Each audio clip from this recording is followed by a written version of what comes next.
This is SoundNotion, the weekly podcast for new music and music news. I'm Patrick Gulo. I'm Sam Merciers. I'm David McDonald. And I'm Nate Blyton.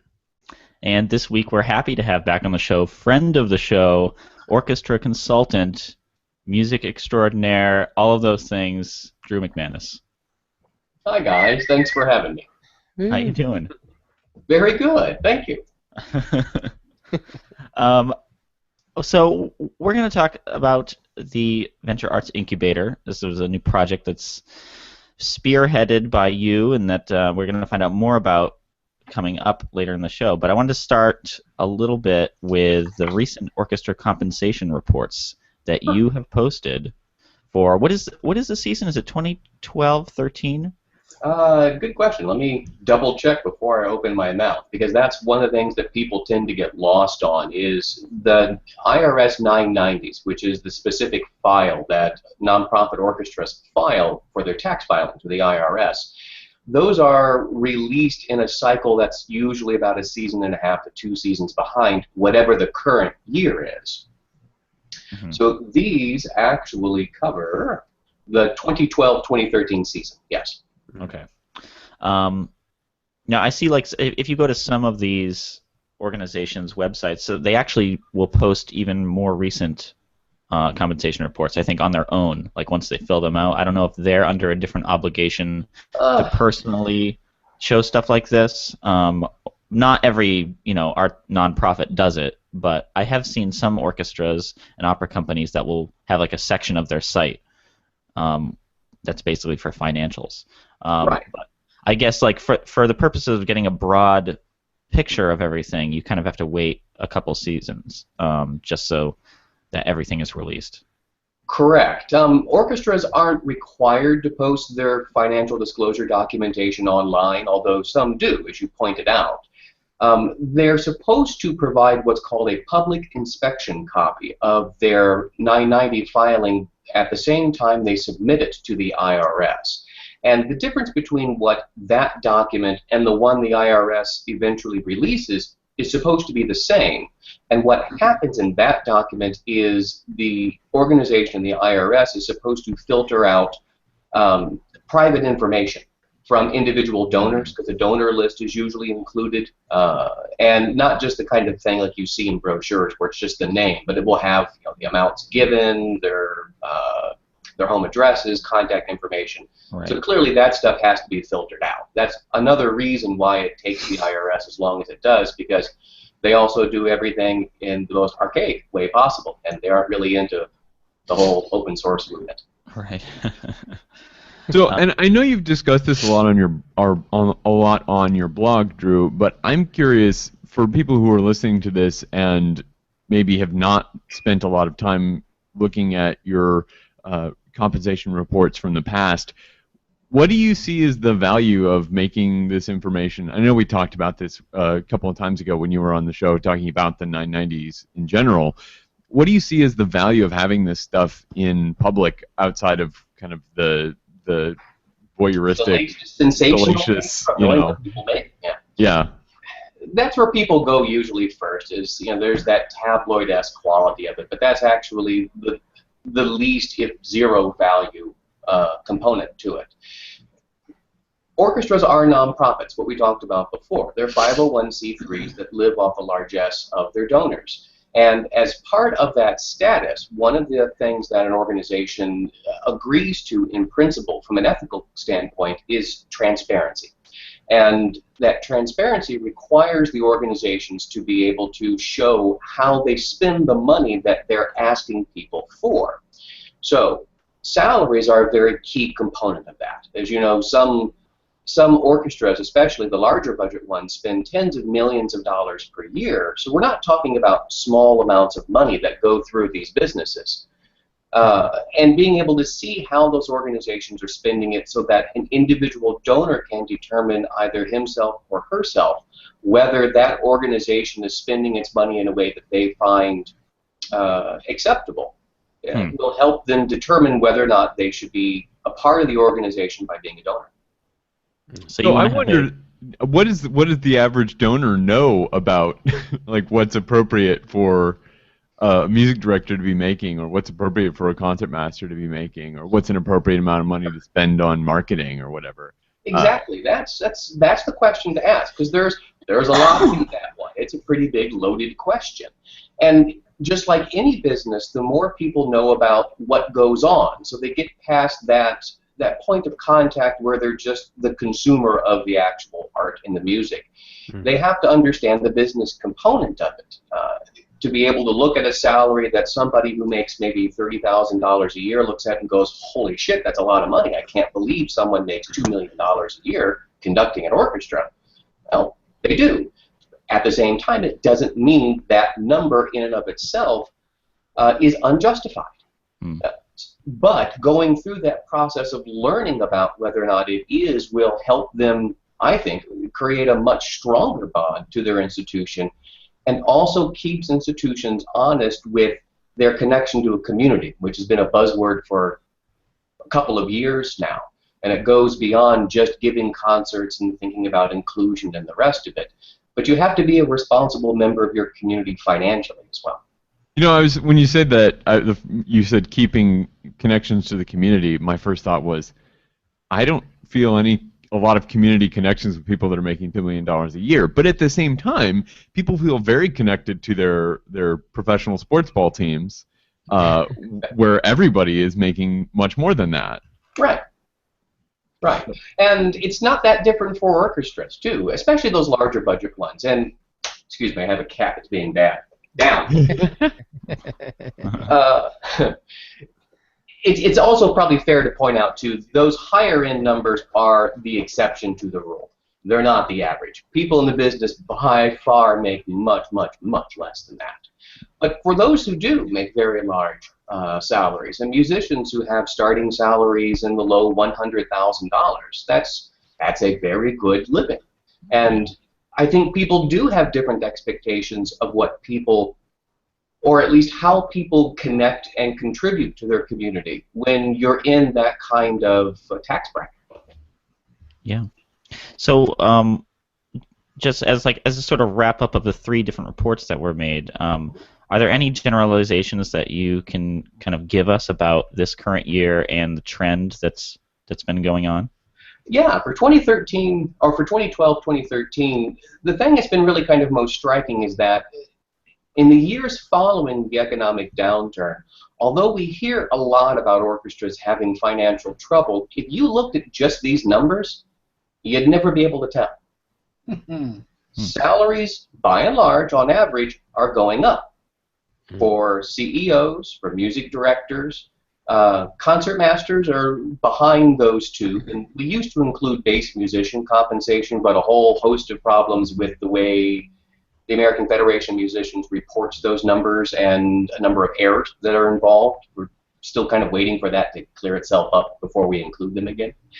All of those numbers keep moving up, and it's one of those situations like when you look at the finance industry and Goldman Sachs and other businesses, and they had so much trouble, but yet everyone still does well and gets rewarded.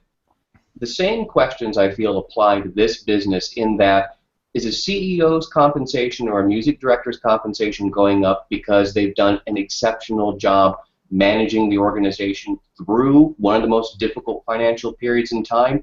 Or is it more a question of, are we rewarding effort versus achievement? Was there anything in particular looking at these reports that surprised you this year compared to the previous times you've done this? Yeah, not in a good way, unfortunately, but the trend in orchestras using sleight of hand is maybe the best way to describe it. Methods of concealing what music directors earn. It isn't done for CEOs because it's much more difficult. But with music directors, it's not uncommon for them to be paid as an independent consultant or an independent contractor. And in some of those cases, the music directors will be paid via his or her management agency. So you'll see that money go to the agency, and traditionally, orchestras used to differentiate between the money that was reported for the music director's compensation, and then every other artist they possibly hired during that season by the same agency. But now they're lumping them together. And what's worse is when you ask them for the actual music director compensation figure, they say, we don't have to report it. That's not our responsibility. I don't think that's a brand new thing, though. I mean, I've looked at GuideStar for the past couple years now, and I've seen, you know, an artist management company on there with a big chunk of change, and I'm like, okay, that's obviously music director. So, you know.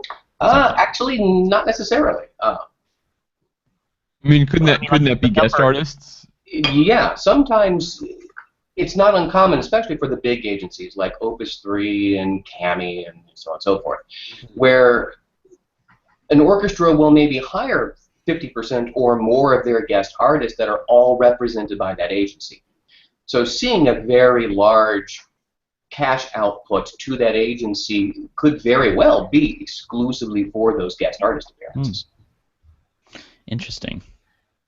Yeah. And those agencies obviously don't have any obligation to report anything to anybody. And I'm glad you mentioned that too. One of the really big offenders of this has been Detroit Symphony. And they started doing this about the same time that they went through their big labor dispute. And when asking them for their music director's compensation figures, the first year they did this, which was last year's reports, they said, well, ask the agent that we report the number to, but that's just passing the buck. And that agency is a commercial for-profit business. They have zero obligation to disclose what they do with the funds they receive for their clients, and it's not appropriate for them to even address the conversation because it's a privately owned business. Whereas the orchestra is the nonprofit, and there is that transparency and financial responsibility that's involved. It comes down to a question of ethics. So go ahead, Nate. I see in this report for 2012-2013, under Detroit Symphony, the director position says intentionally withheld. I see so many other, which is kind of ominous. That's very accusatory language. Right. Intentionally withheld. Yes, because it was intentionally withheld. Yeah, it seems accurate. Right. I'll give you guys a little bit of a kind of a scoop into next season. There has been a change in the way that Detroit has done things with the way they're reporting, where previously their position was the executive committee of the board made the decision that we're not going to report this information because, you know what, we just feel like we don't have to. There's never been any decision from the IRS as to whether that actually violates their guidelines and regulations or not. But without disclosing and spoiling too much for next season, there is a change, and the question then becomes, if you made that change because of this lapse and this gap in time, to be able to make that filing, which happened 1.5 years ago, but you're telling us now that at that same time, the reports that were filed that were just coming out then, you didn't have to, then why is there this change in attitude where when you made a filing, you decided there should be a difference, but when you had the same filing with the same people and the same leadership a few years before, you're telling us at the same time that you don't have to do that. Yeah, that's pretty wild. Yeah. Well, we'll definitely be watching for these next year. That sounds very interesting. I want to shift gears now and talk about a new project that you just launched at the beginning of July. Speaking of for-profit entities, and this is the VentureArts Incubator. And incubators, business incubators, have been a trendy thing in technology companies for, I don't know, 10 years or so, but they seem relatively new outside of that. So I was wondering if you could just maybe explain what the VentureArts Incubator is and who it's for. Sure. I think you're right on track, but the first thing is to understand what an incubator is. And there are two primary terms that are used in this type of field, an incubator and an accelerator. It's a little bit of semantics between the two, but an incubator is typically for a startup business, where an accelerator usually focuses on established businesses that want to move to whatever next threshold of their business is. In the tech industry, incubators began and have evolved in two different directions. There is the physical incubator, which is going to be a provider who offers a physical office location. And they'll usually offer some sort of mentorship or guidance component. But their revenue stream really comes in from renting that physical space to these startup companies, because it's cheaper to basically share the same resources than it is to pay them all out of pocket. Are they also given, stock in the company or equity in a startup like that? Some of them do take equity, but again, most of them focus on their own revenue model as the monthly fee for the space that they rent. Where you take what I think you're describing, Patrick, as that equity-only stake, which is something like Y Combinator, which is like the big granddaddy of incubators in the tech business, where they have a almost like a fellowship program where it's a cycle, big set beginning and end date, where the people they accept into the program go out to San Francisco, Silicon Valley, and they house them, they keep them, they work intently on whatever their startup project is, they provide direct programming support, they put them in touch with all the big names who come in to give mentorship and advice and counsel and so on and so forth. And those are all geared toward a company getting to a point to where they have a lot of other well-established venture capitalists or other large businesses who want to then become their primary funder. So they're looking for that equity stake, which is usually around 10 to 15%, on the high end, 20 to 25, but 10 to 15 is normal. And so that when that company basically cashes out, which is what everyone's going for there, they get their return in that share. To me, that's the thing that makes the kinds of businesses that you're working with a very different thing. Like those businesses, their goal is to get big enough to sell to Facebook or Google or Yahoo or Microsoft or whatever. But obviously, that's not the case when you're starting an arts business. The goal there is to make cool stuff and share it with cool people. Forever, right? Yeah, until you can't do it anymore. So that's kind of a fundamental difference there. And then, one thing that's interesting, and I work in a business school, I was trying to express to a colleague recently that it seems to be trendy in the arts to have for-profit entities as opposed to non-profit entities, and they thought that that was like the quaintest, most adorable thing they'd ever heard. What does that tell you about our business, too? Right. What we do is quaint and cute. Yeah. So, what is it about this incubator that is unique and special and different and for the arts? Well, that's the first thing. It's for the arts. This is the next evolution of where incubators are starting to go, because people are seeing the value with the way that they're run. Is they're beginning to differentiate themselves by focusing on very specific fields. Where traditional incubators have been the tech field, but that covers a lot of ground. This is geared especially for businesses that cater to the arts field. So it doesn't have to necessarily be music. It's dance, it's theater, it's a wide range of arts-based businesses. But yes, they do need to be for-profit. This is one of the things that's always kind of bugged me being a for-profit entity inside this larger nonprofit world is everything is geared toward the nonprofit grant system. And if you're someone who wants to start up an ensemble, or you have a business that you're going to actually manufacture something, or there's a service that you're going to provide, you're either forced into this 501c3 model, which is usually the last and worst thing you should do as a business model. And you do so because that's the only area that you can get funding and support and qualify for. We started VentureArts Incubator to be able to give another option for these groups. So they can start with a traditional commercial LLC, or in states that allow it, an L3C model. And it's restricted to only for-profits. You can't apply if you're a nonprofit.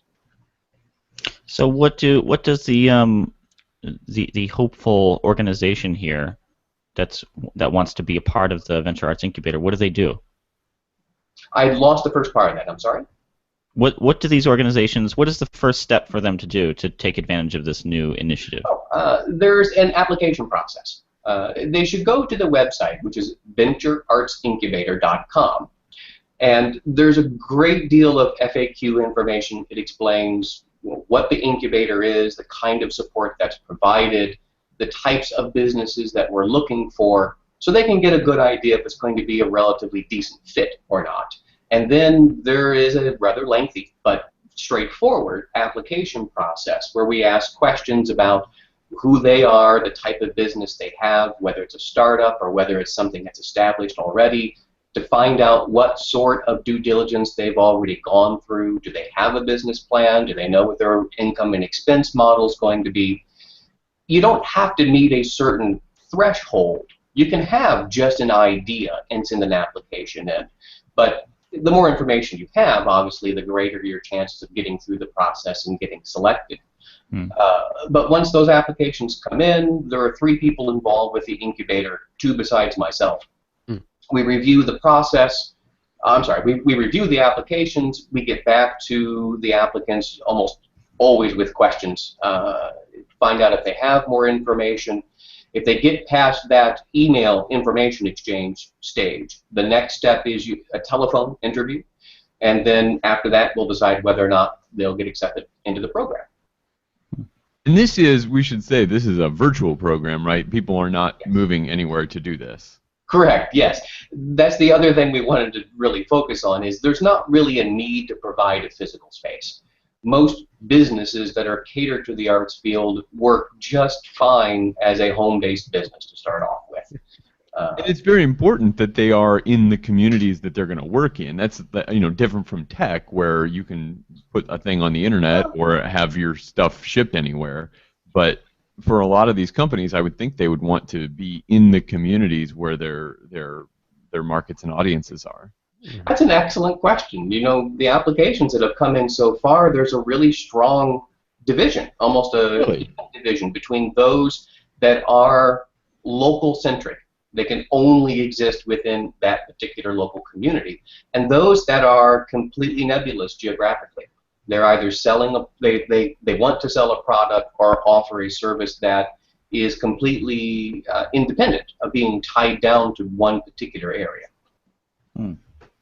That's interesting. So, are you getting applications from? It sounds like then that you're getting some applications from regular kind of presenters and other things from more support type organizations and support products and services. Actually, we haven't had anything along the lines of being presenter come in yet at all. Really? I thought that might be one of the things that would be a stronger idea, because anyone who's at least artistically trained and minded, that's where they're going to more or less gravitate to. But so far, everything has been focusing either on a lot of software ideas and app ideas. Retailers, people who are looking for a niche business, which I think that's one of the really strong potential areas to be served. Like people who sell strings for violins, violas, cellos, basses, woodwind instrument supplies, percussion manufacturers. We've had some dance people come in with some dance things where that field I'm not as familiar with, but they do know what they're talking about as far as product to sell. Cool. And that's exactly what we want to have come in. And we've also got people who have audience development ideas, community outreach ideas, wanting to do music making in their community or arts making in their community. We've had, last week actually, we had a kind of a little spike in graphic art oriented applications. Very cool. Very cool. It makes me wonder, so a question that a person might run into generally when talking about art is whether or not whatever it is being considered qualifies as such. In music, that's something that people hotly debate. I'm wondering if you found that any of the applications sort of put you in that same position where you're kind of scratching your head and going, are they really talking about art here? We had that conversation between myself and the other 2 gentlemen whose bios are coming very soon. I keep hassling them for them, but they're coming. They will be there. And so far, we haven't crossed that bridge. But I would be surprised if we don't at some point in time. And I'm sure there's got to be a line somewhere. But right now, we'll probably figure it out when and if we show up and have to cross it. Yeah. It'll be interesting to see, because it seems like that has the potential to be very interesting when it makes you sort of wonder whether or not they would even be the right fit. It also makes me think that it would be could be a very intriguing thing they're trying to do. Yeah, absolutely. We've seen some really unique ideas, some of which are very conceptual-minded. There's at least one in particular I'm thinking of, and the difficulty with that isn't so much putting together something like the income expense report, but it's actually pegging down what the hell is it are you going to sell. Mm-hmm. We know what you want to do. If you're a South Park fan, remember the Underpants Gnome episode. And there's step 1, collect underpants. Step 3, profit. And there's this giant step 2 missing. Matter of fact, that's anyone who's on the website and the homepage has noticed that little notebook. That's what I based that on. Step 1, create business. Step 3, profit. and figuring out what it is you need to deliver. And if that one kind of gets pegged down, we'll see where it goes. But yeah, I think that's a very good, healthy process for people to go through. Because I do see a lot of good ideas die very early, messy deaths in these sorts of individual for-profit arts businesses, simply because they haven't gone through that planning and preparation stage, which again is another one of the core fundamental reasons why we started the incubator. So along those lines of like what exactly you're selling, I noticed you mentioned software as a service business as something to be considered, and I'm not very familiar with that term. But have you gotten a lot of applications, or what kind of thing might you envision of businesses coming to you like that? Yeah, SaaS, software as a service. That's actually in the tech business the large revenue generated model that's in place right now. Okay. The VentureArts Incubator is an offshoot of the idea and name of the Venture platform, which is my software as a service based system. It's an annual license fee business where orchestras, individual artists, and other arts organizations pay us an annual license fee, and we build, maintain their website, help them with their online process. So instead of the old school, you pay a developer for your website, they go away, you don't see them again until you want a new website, that model is kind of dead. Another good example of where that's transitioning is like Microsoft Office. You don't go out and buy a copy of Microsoft Office anymore. You license the annual Microsoft Office online. That's a software as a service model. And one of the ideas, we have yet to see them come in, but there's a few areas and niches that I think are waiting to be tapped into, and that's a page I'm waiting to put together for the site, which is businesses that we're kind of looking for. And one of them would be geared toward developing particular software, or if it's going to be a mobile app, or something that's going to be geared toward individual artists to use in their own businesses, like music education, private music education, private lessons. That's a big, big business, actually. And there are a number of individual challenges that those individuals have to go through, and some of them can be very well suited to software as a service oriented solutions. Mm-hmm. I have some friends that have built their own kind of little platform for themselves of making a little piece of software that's like a tuner, a metronome, a little music note generator, and I've seen some apps that are a little bit like that, and I could see development of software being like that kind of thing as well, for sure.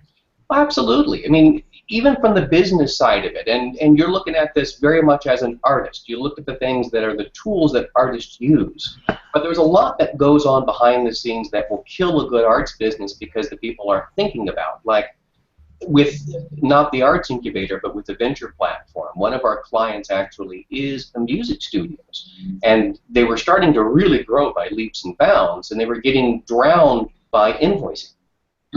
It was the primary teacher, and he had several teachers that he manages on top of it. BelAirMusicStudios.com is their website. And so we set up just a very straightforward process, which to them was revolutionary, but it wasn't difficult, using something like FreshBooks, which is an invoicing system. And we created... Sam uses this. Yeah, I use it too. It's fabulous. We created an online form, so there's students who are on either a semester or a monthly program. They go on, they indicate the number of lessons that they're going to for a particular month that they have to pay ahead for. Once that form is submitted, the information is sent to FreshBooks. It has an account for that individual there. It generates the invoice. It sends the invoice. And the individuals can either pay online or they pay when they show up for their lessons. And the entire process is automated. So what was sucking up 6 hours a week of their time before now takes up 15 minutes. I mean, that's the kind of thing that we don't really have right now in this business.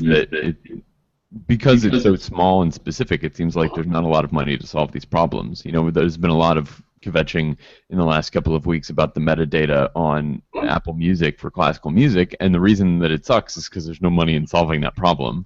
Because there's not enough people that care about the composer field in your streaming music. I care about the composer field.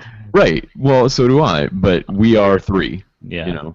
100% of SoundNotion panelists care think about. it's Exactly. Well, beyond the Mutual Admiration Society, there is money to be made, but not on the Apple scale. No. Right. It doesn't mean the need's there. It doesn't mean that there isn't a revenue stream that's there for it. And, you know, the other big reason why we formed the incubator is we wanted to help solidify and begin to create a very clear, self-sustaining environment that is the arts field. You know, being able to actually say that, yes, there is money that can be made here, and quite frankly, the big lie that's sold to artists when they go through academia is the likelihood of making a living. And when you start to branch out of music, you look at dancers, which have very limited lifespans for their career, much like athletes. Right. What do you do when you get to the end of that? You either need a secondary income or you need a way to be able to take your skills, knowledge, and expertise and generate a revenue in some other fashion, or you're going to be stuck. And we wanted to help people across that threshold. So instead of people becoming bitter, angry individuals who get sucked into get-rich-quick juice-selling schemes, and I'm saying that knowing one person in particular in my mind, that instead they take their hard work, ingenuity, and everything else that they do, and hopefully can channel it into something here that we can help them with through the incubator.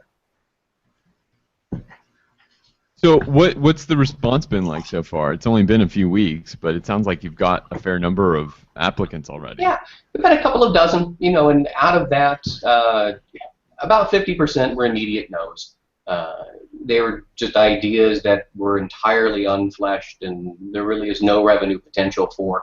Or in even half of those that were cut, there were other people already doing that. Right. And doing very well at it. So the competition was actually too strong for us to be able to say, yes, we'll take you into the system. And is kind of a fun, ironic note. Sometimes we get some very angry responses that come in. There was one letter from someone who was angry with the amount of support that we offered because they wanted to start a business that would cost about $3 million a year to do, and how dare we only offer what we offer. It was flute lessons, wasn't it? They're starting up a flute lesson business. Did you send them to like Y Combinator or something? Like there are places for that. Exactly, and that also is kind of that differentiation between an equity-based and what we are, which is a royalty-based incubator. Which, you know, that's the other big question we get that comes in. What do you get out of it? We take a royalty share. For however long you're in the program, we get a certain percentage of whatever your gross receipts are. So you make money if they make money. Precisely, yeah. So it's in our best interest to make sure that we only take people that we really know are going to not just have a good idea, have enough put together, or we can help them put the business plan together. And they also have the right personality and time to dedicate to their idea. Yeah. Mm-hmm. So that's, I mean, this to me is really exciting. Are you planning to, publish the links or the stuff from these companies when they're in the program somewhere that people can see how it's going with them? Yeah, like That's one of the things that the businesses have to agree to in the actual in MOU that we'll put together for those that are accepted, is they have to agree to be able to be featured, and we'll talk about the process as they go through the program. Unlike other incubators that usually have very defined beginning and end periods, ours is much more nebulous. It really depends on the idea. There's no timeline to when something has to start. There's no end point to where you have to leave the incubator. Our goal, obviously, is to get them to the point to where they're self-sufficient and they don't need our assistance with whatever that is specifically, and then move out on their own and be completely independent. Mm-hmm. So I have a question for you, Drew. If you could pick between the superpowers of invisibility and flight, which would you select? That's funny. That's the last question on the application. Which you're familiar with that John Hodgman test? This is the thing he came up with, actually. Oh, I didn't know that, actually, but I like it even better now. Oh, go Google the John Hodgman superpower test. It's fabulous. They did it back in the early 2000s, and it's really a socioeconomic study. What people would say when they really kind of relax a bit and talk about what they would do with superpowers. And in his particular instance, it was interesting because a lot of people would really do either very selfish or very bad things with their superpower. Right. And, ironically enough, that was one of the questions the angry letter ranted against as well, too, was that we were being too touchy-feely. But we're really interested in getting to know the people that we're going to work with as well, too, potentially, because we're putting our time and effort and energy into this. And that, to me, is just a strong question to be able to help determine what someone's response is going to be, even with telling as to whether or not they're trying to craft a response they think you want to hear. Well, I mean, there's only really one correct answer, and that's flight. So obviously, I would be worried about somebody who says invisibility because they're up to no good. Right. Well, yeah, I'm an invisibility guy. I am too. I feel very bad about that. The both of you. It's interesting to me that like you could almost use do a 2-week section in some music class where they have to work in groups and come up with an idea and fill out this application. I think that would be great, training for students, because we talk about, you're getting a music degree, you need to be an entrepreneur and blah, blah, blah, but schools say that but don't do a lot to actually help make it happen. This is built-in sort of template to help understand the way you need to think about it. Thank you. This is one thing that drives me insane. It's one of my pet peeves in the business is, on one hand, I'm enormously happy to see conservatories and schools of music move toward entrepreneurship. On the other hand, what they're actually teaching tends to be the difference between shooting a bullet and throwing it. You really need to make that connection. The Incubators is part of that process. Actually, that was one of the discussions we had in coming up with this idea, is taking these recent graduates and being able to say, you've gone through this entrepreneurship, you get out there, but now what do you do? How do you get all this started? They usually don't have the basic fundamental business skills or resources to know what's even available to be able to build a successful business. I mean, what sorts of things would you do to that kind of curriculum to prepare the student better for that moment where they've got their cap and gown and their diploma in hand, and they walk out the door and they say, "Oh shit, now what?" So, what do you tell them before that point to prepare them better than the people that you're talking about? You would need to extend the degree program by another year. Wow. There's enough basic skill sets that need to be learned. It's just grinding through how to how to create a business plan, how to do a proper income and expense report, how to be able to do proper research and development into what your potential market and customer base is going to be, how to build and develop a customer base. These are the boots on the ground view, as opposed to what most entrepreneurial programs are, more the 30,000 foot overview. And there's a very large distance to fall between those two. And being able to sit down with those graduates and walk them through that process. I like Sam's idea of having first come up with the idea, because there's an idea and there's an idea. And being able to then take that idea and do the really difficult work of figuring out what the challenges are, where your potential profits are going to be, and even determining if there's a reasonable profit level as well. That's usually most surprising to people. They don't realize that there's not nearly as much money as they may think coming out of something, or the return is much, much longer. Yeah. I think internships should be built into degrees like the ones that we have. Yeah. Sure. So, I mean, like, I can tell you there have been a lot of people who do want to be performers, composers, like that is like their main effort in life to make money, and like they see themselves becoming, you know, like a full-time performer. But like you make connections when you're in the music business, at least for a few months or something. Like you get to know some people. I think that should somehow be in these degree programs. Like, you know, you get set up with a, I don't know, artist management firm or a PR firm or something like that, just so you can kind of like start to know some people. That's how it happened for me. I think SoundNotion could use an intern. I was just thinking for my composition degrees, like having to do an internship with some composer, like everybody wins in that. Like that should be like the last. That should be the last semester. If there's a 4-year degree, that should be the last semester. Yeah. Well, you know, it's interesting because there are some composers that do that, and I've had conversations with a few, and maybe to help focus this on what you guys do, which is composing. Like for something, if a composer wanted to get into the incubator, is to figure out all the things that a composer needs to do once you're starting to at least get some kind of traction. Because what you were talking about, Nate, was networking and connections, which is part of what we do, is to help people network. You know, we don't go out and hustle gigs like a traditional artist management. It's not anything like that. You're an ambulance chaser? No. we're happy in our office. But being able to then take them and say, what are you going to do once you become successful, or even if you become successful? There are so many composers I know that end up getting bad reputations with musicians because they're difficult to get in communication with. Getting copies of music is very difficult. They don't know how to address licensing.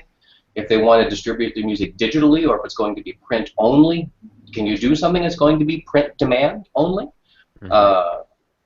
All of that, I think, is part of the business of music that is extremely difficult. And some composers I know that do a really good job of that, like Jenny Higdon, is a perfect example. You know, she and her partner are probably the archetype of what a good business model in the field of composing needs to be. Her and John Mackey. I don't know much about John. Oh man, that guy's a machine. You should count yourself lucky though if you don't know. It's very popular with the kids. Gotcha. But he does really nice stuff. He's got a great storefront on his webpage, much like Jenny Higdon. And one thing that I love that Higdon has on her site, and we mentioned this to her when she was on the program a couple of years ago, is that she has study scores that you can buy. Yes. Nobody else does. If you want to actually just look at the thing and not perform it, there's no option for that for most places that are buying music. Like I'm not trying to buy a performance set of materials for this orchestral piece. I just wanted to study the score. There's no option for that.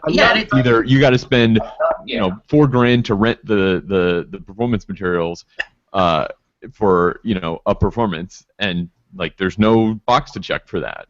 And I'm not spending $4,000 to study the score, but I'm happy to spend $30 or $50 on a PDF of the score for me to just read and learn about, and that's something that we forget all the time. Well, and there are other.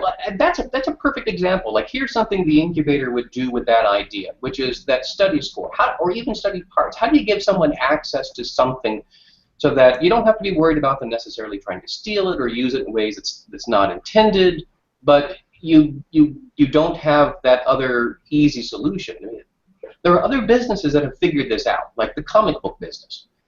There's a very easy way to be able to download either a special app or you can go to their website. You create an account. It's the equivalent of a streaming-only kind of access, where you have to be connected to be able to view something and look at it, so you can get the study and you can see what you want done with it from that point forward. And it's very secure. It's very safe. You don't have to worry about someone stealing stuff. But those are the sorts of things that don't exist in a sort of turnkey, off-the-shelf environment right now. Well, and people mostly are just hacking the existing document systems to work with scores. Like Issue is really neat, ISSUU, which a number of publishers use for perusal scores, but it's not designed. Are you familiar with this, Drew? Oh God, yes. I mean, it's frightening to use, especially because scores are set for giant page sizes and like. Get this little postage stamp size view of a 11 by 17 John Croliano score, and you're looking at chords that are spread 2 feet apart, a postage stamp at a time, is really frustrating. And there's nothing that does that for music. That's a toughie. It's something that is hard to get around unless you have a. Yeah, this is Patrick's job. It's Patrick's fault. Well, we don't use Issue. We use Flipping Book. It's like a thing we use for our online scores, but I mean it's a problem when you do have a full page score. There's a zoom in option and then there isn't, and so if you don't have a vertical monitor portrait orientation, it can be a little bit difficult if you don't zoom in. Yeah. So depending on the instrumentation, it's great. But those full scores, for a huge orchestra and chorus or something like that, you need to be able to zoom in. Well, that's a big rabbit hole to get into, but I think it also indicates some of the very difficult challenges that are solutions waiting to happen, that we're waiting for people to get in touch with us at the incubator about, which is you take this old print-oriented business of music publishing that really hasn't adopted entirely to a new digital consumption point of contact, and you get these sort of bottlenecks. They're not intentional bottlenecks, but they still exist. But there are ways around them. Yeah, all of our structures and all of our tools are built around a way business was done 100 years ago. We're an imperial system in a metric world. There you go. Sure. There you go. So, Drew, is there anything that you wanted to say about the VentureArts Incubator that we haven't asked you about yet? I want to give you a chance to throw anything else out there before we move into a few quick news stories. Yeah, there is one thing, which is that age component that we've been talking about. We've been focusing a lot on recent graduates, millennial age, younger. This is something that's very important to us at the incubator, which is there is no target demographic. There's no specific age that we're shooting for.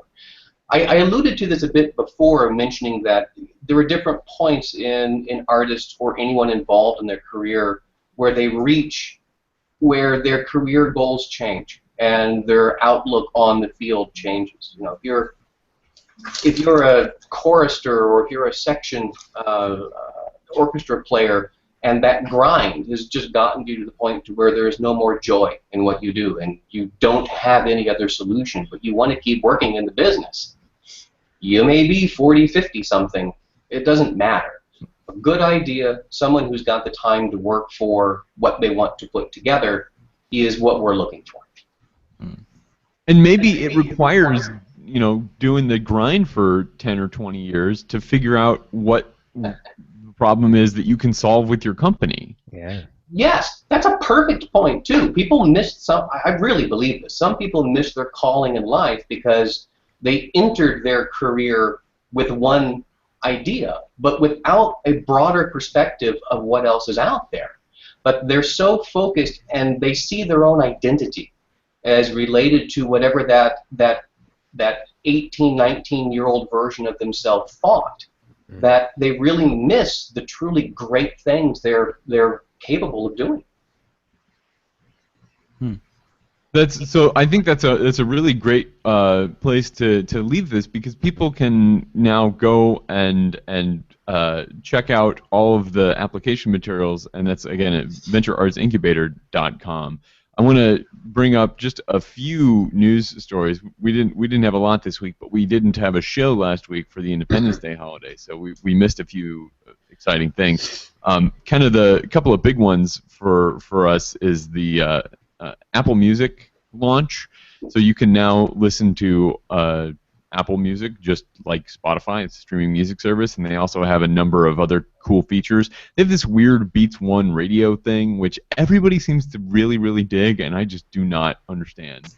It is a single radio station, streaming radio station, and it's one of them, hence the name Beats One, though the name does kind of imply that there might be a Beats 4 through 7 eventually, or maybe a Beats Jazz or whatever. But Beats Ocho, anyway, Double we've right? got Beats One at the moment, and it's one radio station. So imagine all the things that you hate about the homogeny of radio, and take away all but one of those stations, right? I think And that's what you get. And you've got it's real radio though. It's not like Pandora-y, just playlisty radio. There are DJs and they talk annoyingly over the music all of the time, and they have this really hard sidechain compression with the talking, so the music almost goes away completely anytime they open their mouth, which is even more annoying. But everybody's apparently, I should say, apparently this is like a European style of radio DJing that I am unfamiliar with. I think Bill Maher made some kind of joke a few weeks ago about like saying everything that Apple Music was, and he's like, "Congratulations, Apple, you invented radio." But it's like it's the least useful kind of radio, because there's only one station. You can't change the station. Well, it's like to top something 40, else. I guess. Well, so interestingly though, it's not top 40. It's pretty weird stuff sometimes. It's pretty offbeat stuff, and they do have some good personalities. There's a show that is hosted by Elton John. Oh man, he is of the fabulous. Crocodile Rockin' Elton John. Oh man, my roommate just yesterday found a Elton John pinball machine, and he sent me a photo of it. It was amazing. Wow. Do you mean fabulous? It was fabulous. Exactly. It really was. So anyway, there's that. They also have their curated playlists, which are actually pretty cool. They have human curated playlists. They've got teams of people and individuals at Apple and Beats that are working on these playlists. They suggest them to you algorithmically, but the playlists themselves are created by real people, and some people have said they've not enjoyed them, but I have found the playlists themselves to be very, very good. I found very cool jazz playlists, and I'm okay with them suggesting them to me. It's kind of to me, this is kind of in between a human curated radio station and an algorithmically curated radio station, because it's looking at what I like in my music and then suggesting to me these lists made by people. And so there's people and computers working together, and I think computers are pretty smart on their own and people are pretty smart on their own, but together they can be even smarter than either of them individually. And so there's an algorithm deciding what kind of music I like, and then humans putting together music that fits those kinds of musical styles, and then in the end, a human again, me, picking which of the suggestions I want to listen to, and that seems to work out pretty well for me. Have you guys used any of these streaming services? Well, I haven't used Apple Music yet, but I was going to say a thing I've noticed as a result of Apple Music launching is that I see online and television-based Google Music commercials a lot, like in the past 2.5 weeks. Yeah. Well, that's a good point, because right now Apple Music is only available on iOS and iTunes. though they say that they are going to have an Android app in the near future, which is kind of amazing that they would do that. But it's a brand new Apple. It's a brave new world. There's been, since the launch of Apple Music, a new round of, as I mentioned earlier, kvetching about metadata for classical music, and there's a really interesting, I think really well-written take on it from Alex Ross. One of the really unfortunate things is that historically iTunes was one of the better sources of metadata for classical music. Well, the iTunes Store really had a composer field. When you bought a track from the iTunes Store, there was a composer field, and it was usually filled out correctly. Though I would still need to go in and edit it because the last name should be first, and that's just the way that metadata is done in grown-up land. But they actually did have the information, which they don't now. Though it is, and he pointed this out, the most frustrating thing is that metadata is actually there, because you can search, and searching for stuff that's in the metadata will pull up those tracks, but there's no way to surface it and read it for yourself, which is really interesting that it's in there in kind of like a micro format, kind of hidden way.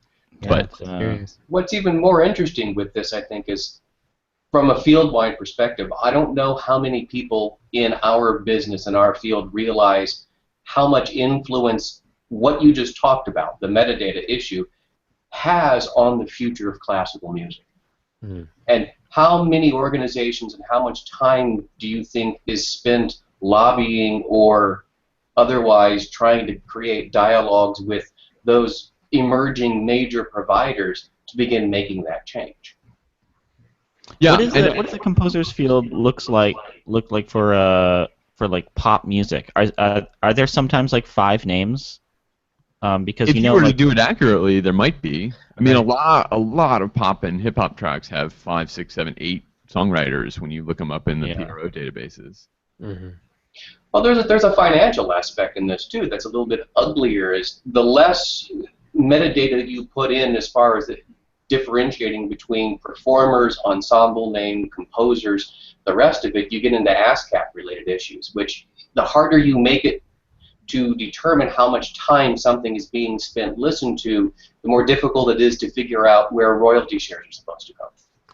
And if you can't figure out where the royalty shares go, guess what? Yeah, speaking of that, did you guys see that CSAC is going to buy Harry Fox? That's the other thing I want to talk about. That's really interesting. So CSAC they've agreed to terms. I think they still need some regulatory approval. I hope they need some regulatory approval, because that's a pretty significant thing. I don't think they should be denied, but I think somebody should take a look at it. Right. What were you going to say about it, Patrick? That it's like a game changer in terms of like mechanicals and where everything, like the shifting of money, and especially for an organization like CSAC not being BMI and ASCAP, having like, I don't know, probably less than 10% of the actual like members compared to BMI and ASCAP. Well, they're not from around these parts. The E stands for European, right? I don't know. I guess it does. I never really actually looked up the full. I think they haven't been here that long. They're a very different structure than ASCAP and BMI too. They're for-profit, invite-only. Not just anybody can join CSAC, unlike ASCAP and BMI, which is kind of Thunderdome for songwriters. But they, I mean. That, by the way, is a movie I would watch. Yeah. And Phil Spector is on my team. Just saying. But anyway, the purchase of Harry Fox is really interesting because I don't know how mechanicals. I should know this. I'm not sure how the mechanicals business is doing since people are streaming. You pay for your mechanicals. If you're making a record, or you get mechanicals if you're a songwriter, composer, or publisher, you get them based on the number of copies that are made of a thing. And if you go to Harry Fox and you're selling digital copies, you say, I'm going to plan to. It's a really weird model because you can't just like count them as they're sold. You say, I'm going to produce X number of hard copies, and I plan to sell this number of digital copies, and they tell you how much that costs. But that doesn't mean anything if you're putting your music on Spotify or Apple Music or Pandora. I think Harry Fox. I'm not entirely sure, but I think they're on.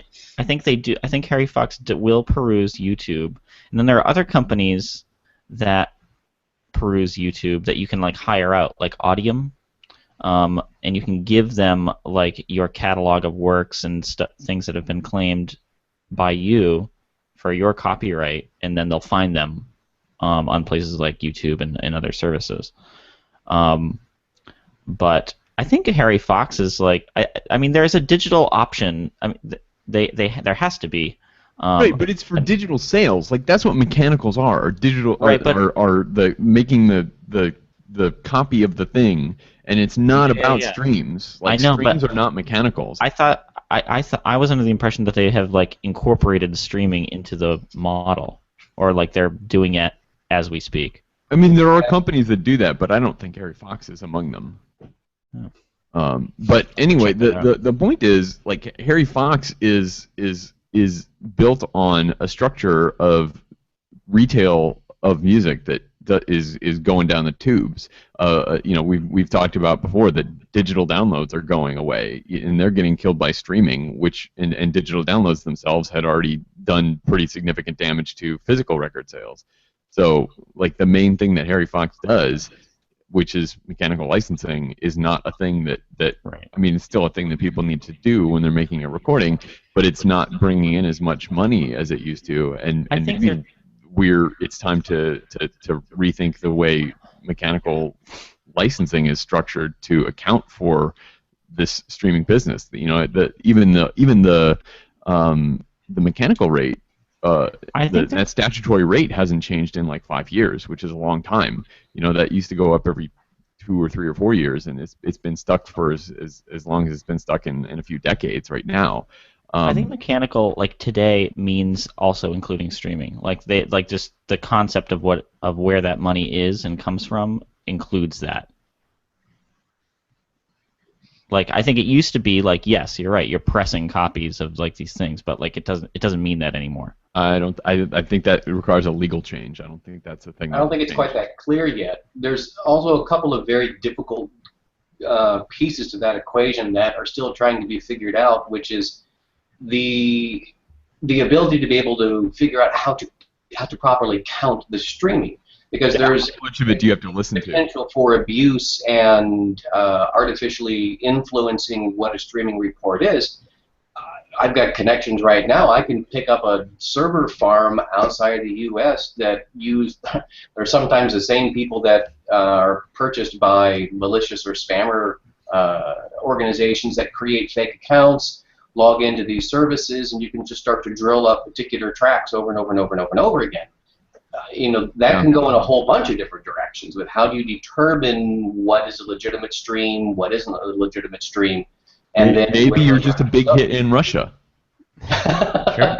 Well, which can happen. Yes. Yeah, that's what I'm saying. I meant that literally. Yeah. Like, it could be. And maybe a lot of people in one particular IP range in Russia really like your music. Right. Mm-hmm. And it's I think a far more complex problem that people are really realizing, which is right now the problem is the antiquated rules that determine where money goes. Is only the beginning. In this case, mean, we call them mechanicals. Yeah. Well, yeah. When was the last time you reproduced a piece of music mechanically? Right. Not in my lifetime is the correct answer. So I mean, even our I mean, the mechanicals of the mechanical were not electronic at all. They were cranking things and pumping pedals. In it was like what 1906, 1909 or whatever that was established. So I mean that's things have changed since we invented mechanical royalties. There's a reason why the term breakage existed. Yes, and we still try to exploit that because stuff. Because MP3s break when they're being delivered over the internet. The tubes are a dangerous place.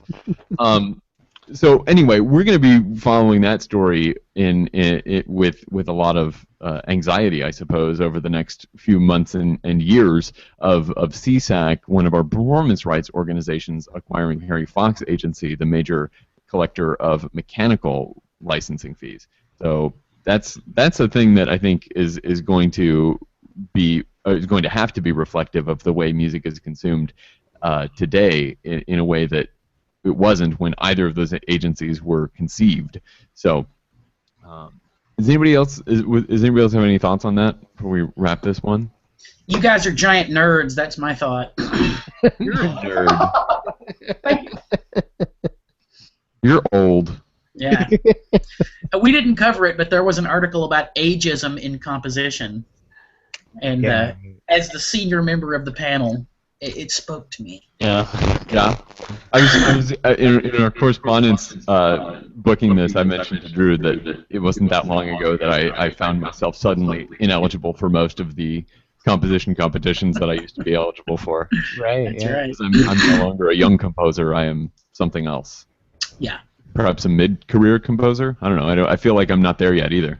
Well, You're the demographic everybody ignores until you get old enough to make money, and then they want it. Right. There you go. exactly. That's the plan.